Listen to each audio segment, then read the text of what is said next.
Sripada Sharanam Prapadhye, Chapter 14, Grant of Abhaya, Assurance of Protection to Datta.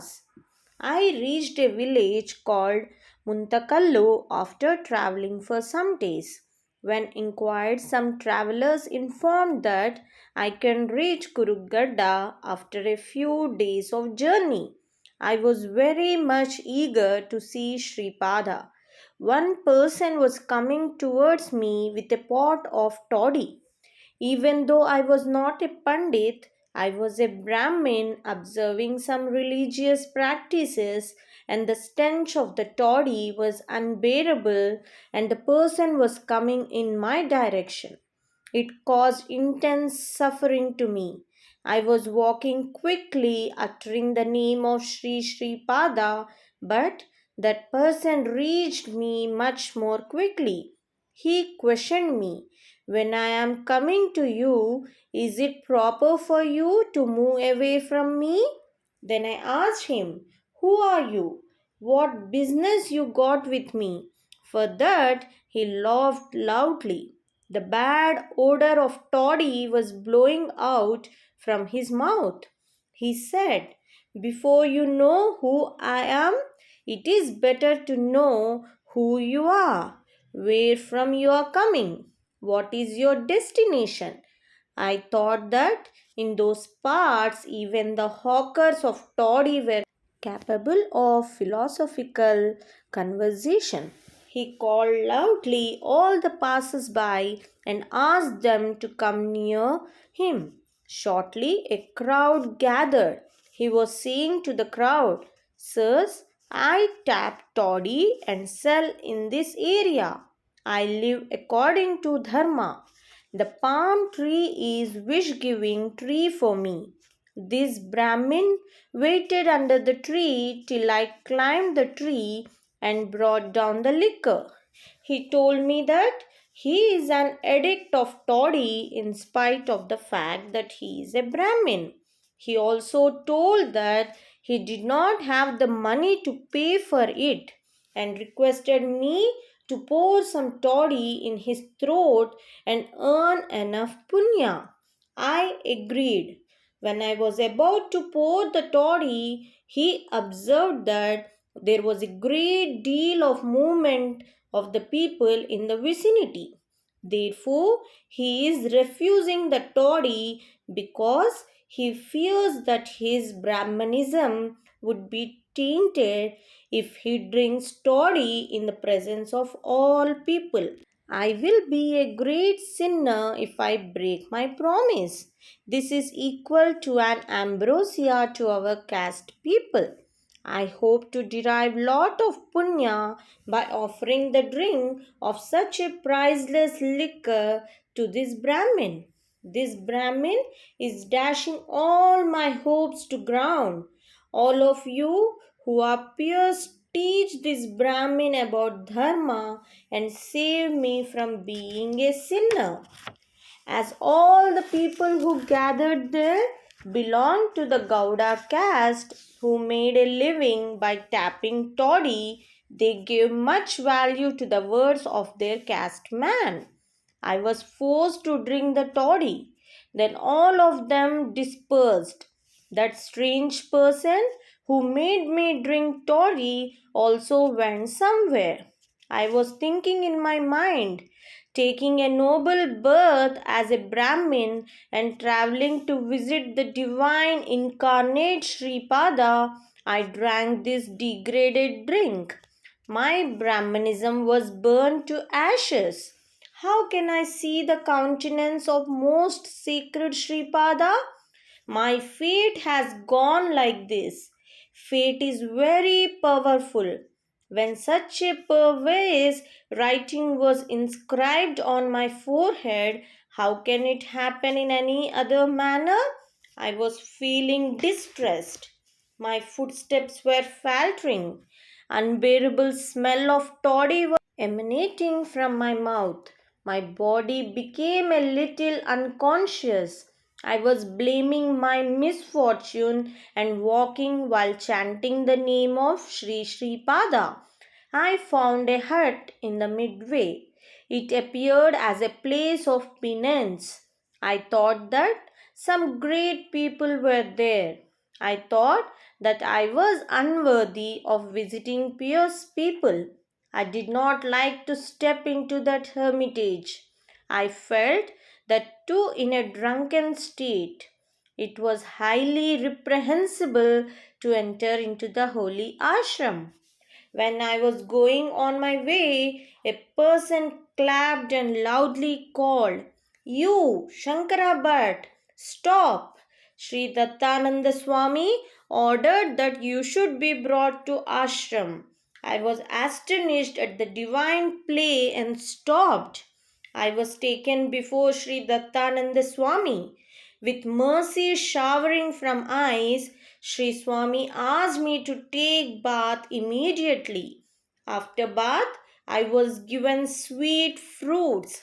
After I ate them, he called me close to him and said, "My child, Sri Sripada Vallabha, the new incarnation of Sri Dattatreya, has immense compassion for you. What a great compassion he has for you! He made you drink the divine nectar with his healing hands. You mistook him as a Gouda tapping toddy. You were deluded into thinking that the divine ambrosia was liquor. What a strange irony! I felt as if my head reeled. I thought the whole universe which I was seeing was disappearing gradually before my eyes. Then I experienced as if the waves of the great ocean of boundless cosmic power engulfed me. In that infinite power, my small and despicable egoistic form of Jivatma went out of sight. I was immersed in a particular divine bliss in which the entity I was not known or cannot be known.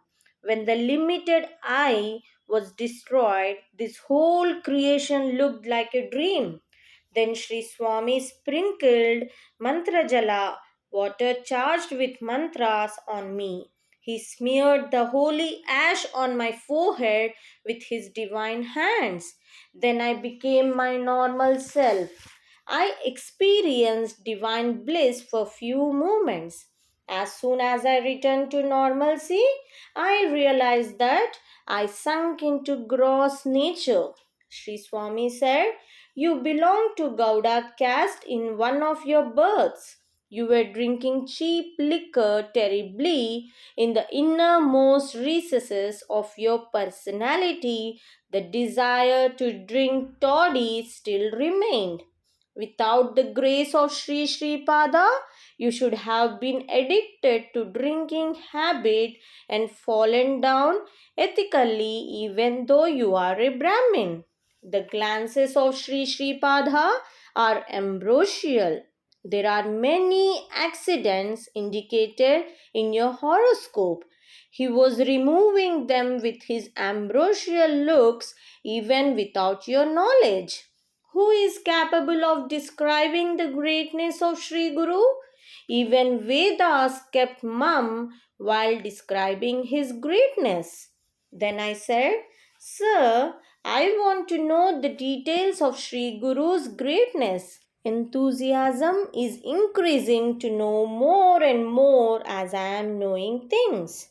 Sri Guru is repeatedly declaring that he would incarnate as Narsimha Saraswati. I am having an ardent desire to know the inner meanings of his sportive plays. For that, Swami replied, "My son, the main objective of the spiritual quest of Vedic seers was the spiritual inner truth. The most important among their mystical words is Rutamu, which means truth. That is, truth of soul and truth of material object. When this was commented, according to the ritualistic practice, it was called in a variety of names such as truth, sacrifice, water, and food. In the same way, the word Saraswati is very significant. River Saraswati flows underground. It was described as the one which preaches truthful sayings, one which preaches truth, one which preaches consciousness, full of ideas or perceptions, one which tells about the great ocean, and the one which illumines our minds. So, Sri Guru is a preaching power and a perennial stream of teaching. His voice of truth. He brightens our minds. He installs supreme truth and inner wisdom in us. Yajna in Veda is an eternal sign of inner nature. Men offer whatever belonged to them to the celestials through sacrificial rites. In turn, celestials give them cows and horses. Herds of cows mean riches of brilliance. Horses represent wealth of strength. In the same manner, they grant us powers of penance to disclose the secret meaning in Vedas only to worthy people. They were preserved with utmost secrecy. Ghee is the main material used in sacrificial ceremonies. According to the literal meaning, clarified butter or ghee has another meaning as brilliance. In Veda, the letter Go has the meaning as light. Horse represents strength, strength of soul and power of penance. In their mantras, sages ask for a boon of horse with the face of a cow. It means sages desire array of spiritual power driven by illumination. Therefore, it means horse powers progressed by Gokiranas, beams of cow. It appears as if the hermits prayed through many mantras desiring sons and progeny, but there is an internal meaning. Birth of a son is the sign of generation of internal strength. This was described by them in the following manner. Fire is personally being born to us as a son. Fire is a son who is born in Yagna. He is a father of all fathers as universal fire. In the same fashion, Salila and Udaka, water, were used with an inner suggestive meaning. For instance, take the sentence Salilam Apraketam. It means that the motionless ocean, which is divinity, is by its own strength, taking the shape of divinity out of the inner mingled dark ocean called Jadabdi, inert ocean. This was also described as great ocean. In one of the suktas, hymns praising gods, sages declared that Saraswati was exhibiting to us waters of the upper strata in its rays of inner wisdom. There is an inner meaning to the seven streams mentioned in Vedas. There are the excellent divine attributes of heaven. Sage Parashara asserted that the knowledge that resides in water is life of the universe. Vruta is a demon who overshadows brilliance. Groups of ghosts, waters, supreme truth and upper consciousness and keep them secretly under his control. Only such spirits which perform such despicable acts are vrutas. They are dashyas. They are forces of darkness. They are great enemies of those who seek knowledge of truth. Boons given to Audambara tree, people tree, the glory of the incarnation of Sri Narsimha Saraswati.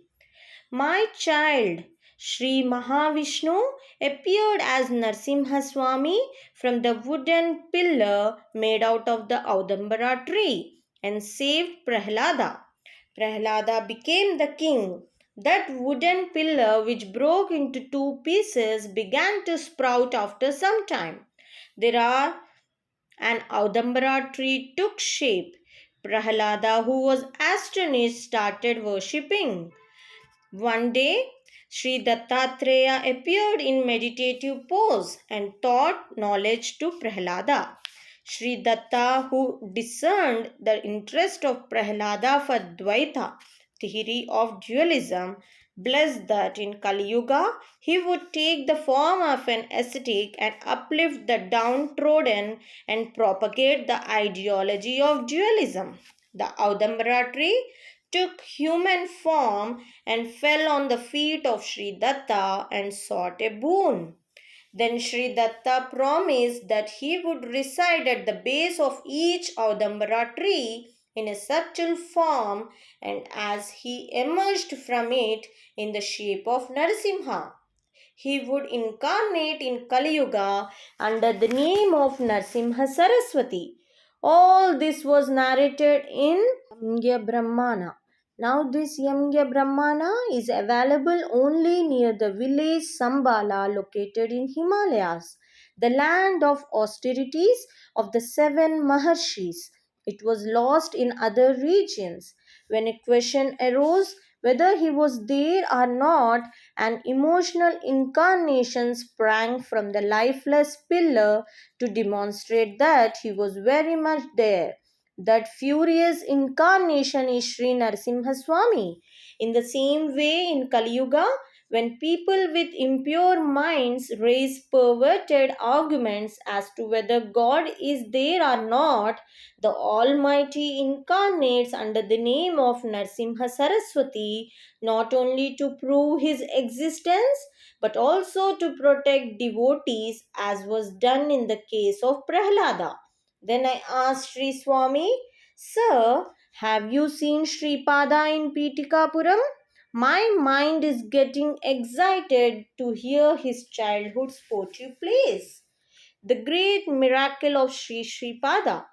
Sri Swami was telling like this: I was having stammering from childhood.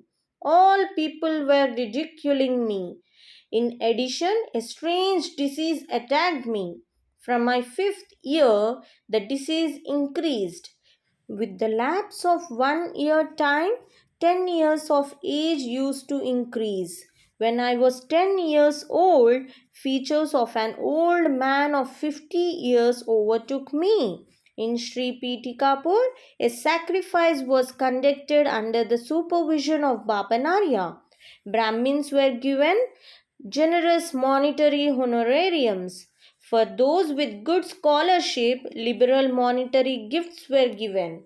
As he heard from many people the great sportive plays of Sri Pada, my father took me also to that sacrifice. The age of Sri Pada would not exceed 6 years. Ghee necessary for the sacrifice was procured.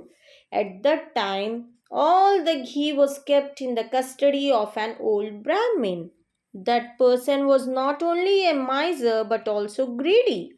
He hid 1/4 of the ghee secretly in his house and sent only 3/4 portion for the sacrificial program. The yajna started. The priest conducting the sacrifice thought that the ghee would not be sufficient. It was difficult to procure ghee immediately. It became a matter of sorrow that such obstacles were caused to the yajna. Sri Bapanarya looked at Sri Sripada with a placid face. Then Sri Sripada remarked, Some thieves assume ruling power and are thinking of stealing my money. A great darbar is going to be established in Pitikapuram in my name. I will allow those thieves to come inside. When they come out with the stolen money, I stand near the door secretly and hit them with a big stick. With that, some people die on the spot. Some others run away leaving the money. I order Sanishwara to live in the houses of those thieves along with Jeshta Devi.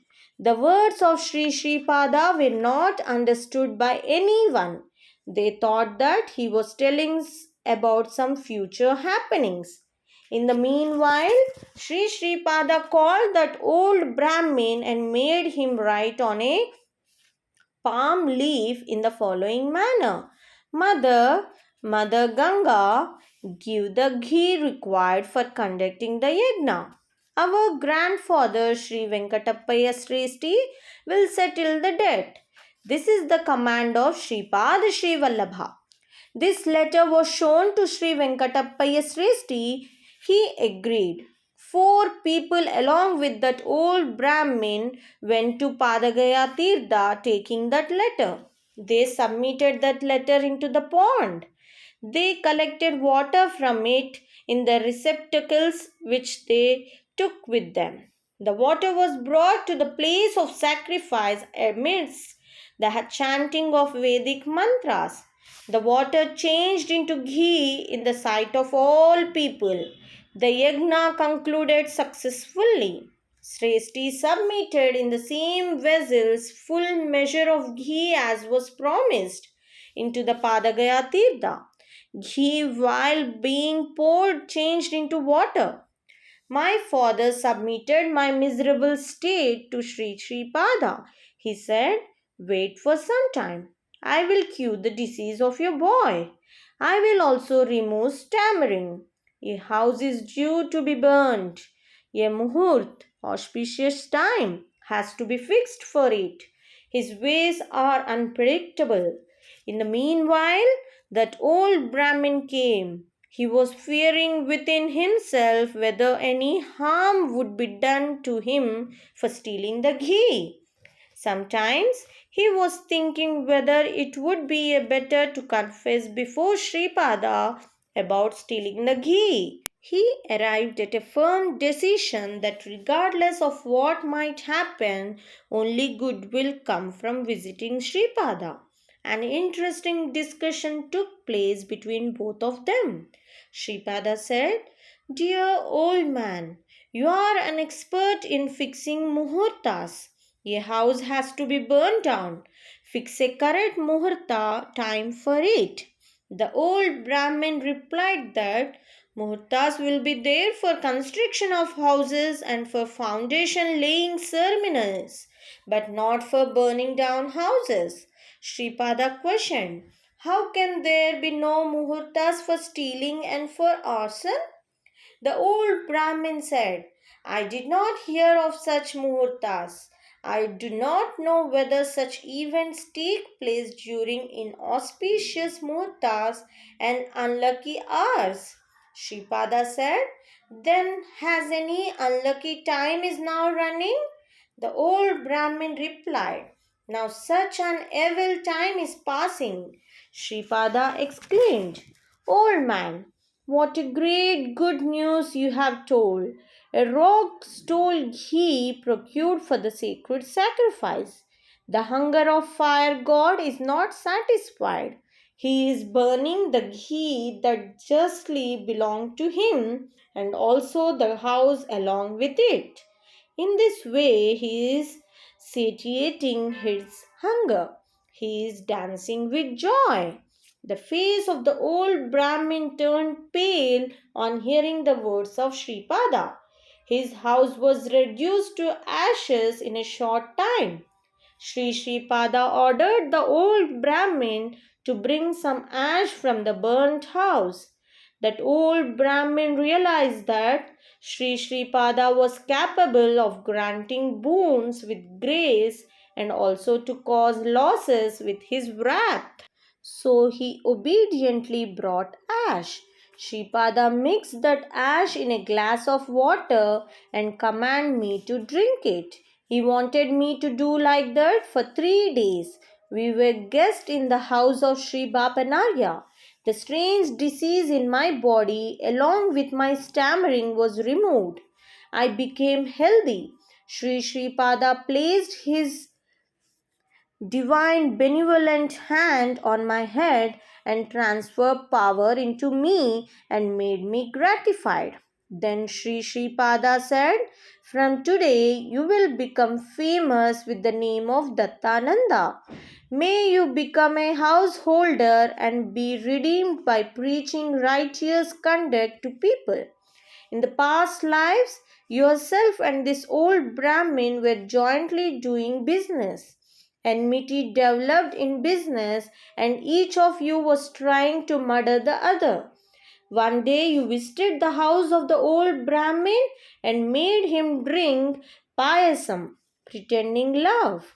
Not knowing that you have mixed poison in the payasam, that old Brahmin drank it and died.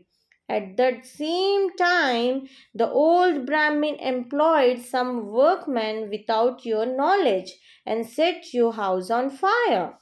Your house was burned to ashes. On returning to your house, you died with heart pain after seeing that everything was lost. As you gave poison in the past, you are subjected to a strange disease in this birth. As this old Brahmin got your house burnt in the previous birth, his house was burned down in this birth. I released both of you from your bonds of fate through these playful acts. I returned home after receiving the grace of Sri Sripada.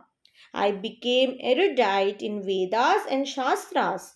Sri Narasimha constructed a new house to the old Brahmin. As the bonds of karma of both of us were cut off with the intervention of Sri Sripada, it only brought goodness to both of us. His leelas were divine. A new house was acquired by the old Brahmin. My disease vanished. My stammering was also rectified, and I became a scholar. The yajna became like a Kurukshetra war under the overall supervision of Sri Krishna Paramatma. Daksha Yagna, performed in the absence of Shiva, turned into a battlefield. It is better to know the subtleties of Dharma. My son, Shankara Bhatt, all deities are born out of brilliant illumination. Aditi is having infinite form. Deities are her children. For the progress and development of mankind, they are responsible. Deities send aura to men. They shower wealth of divine consciousness on the souls of men. They sustain truth. They are the builders of divine loka. They combine evil forces which cause obstacles to complete liberation and free, ineffable joy of mankind. Sages, after seeing deities and after observing their various activities, described them with different names. The words used in Vedas are having special meaning. In popular usage, Aswam means a horse. However, for Vedic sages, Ashwa is a symbol for life consciousness, forces of rushing noise and breathing which exhibit some inert consciousness and some more mental consciousness. This is a secret of Kriya Yoga. Groups of words are also living entities like herbs and cattle. They are not at all created by the intellect of man. They are all living products springing profusely. They are produced from some sounds which are of the nature of original seeds. They are the highly developed living sounds. Those are the numerous progeny of grammatical roots. Their development is prolific and they divide into different groups and multiplied as various classes, races, dynasties, and families. In the array of words, each one has got an excellent grown structure and a psychological history. Why Brahmins are called Bhusuras? In the language of Vedic seeds, language was not created first by air, fire, or Indra. Mind originated from the tendencies of the organs of life. The intellect of the mind was formed according to the cooperation and repulsion of the sensory organs. In this evolutionary method only, the experiment of language teaching was evolved following the living organs and consciousness. My boy, all deities are the embodiments of mantras. All this world is under the control of deities. Such deities are under the control of mantras. Those mantras are under the control of pious Brahmins. Therefore, Brahmins are the deities on earth. Generally, words at the beginning will be useful to men only to convey at most limited elementary ideas which can be grasped by the five organs, such as light, movement, touch, cold, and heat, expanse, use of force, speed, etc. However, as his intellect expands, variety of ideas and decisiveness gradually increase in language. It means from indistinctness to keen decisiveness, from material items to mental items, from known items to unknown items. Language develops and progresses in this manner. Reading of sacred books is highly beneficial. You are marked for writing the sacred biography of Sri Sripada. Even though you write it in Sanskrit, after some time it is translated into Telugu, the mother tongue of Sri Sripada. The result from a devoted reading of it is the same. Whoever is reading at any place, Sri Sripada remain there in subtle form and hear it. I will tell a story as an example. Listen to it carefully.